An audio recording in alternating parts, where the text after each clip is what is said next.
What about when there are media reports saying that you were involved in a crackdown on pro-democracy demonstrators here in 2011?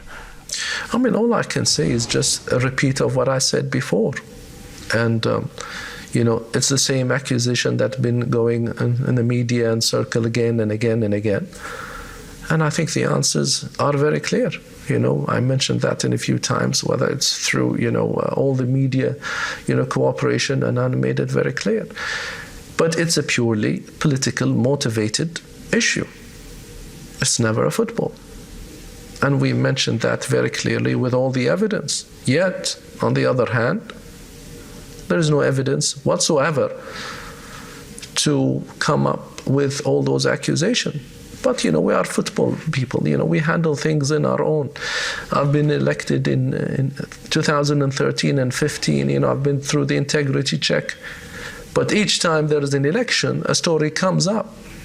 And after that, it's going to disappear, as it did in the past, unfortunately. Can you guarantee us that no footballers were ever mistreated or tortured in Bahrain? I'm not saying even 100%. I can tell you 1,000,000%.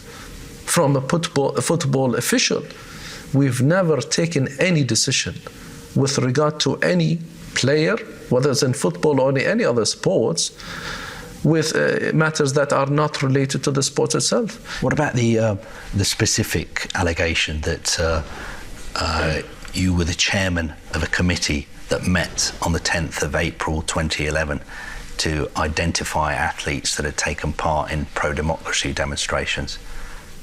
You know, I've answered that a few times, and I will answer it again. You know, first of all, we cannot, you know, be responsible of political issues because we are not allowed to look into that. A committee that has been formed for something that cannot act, it never existed. It never even took office, or it never even worked.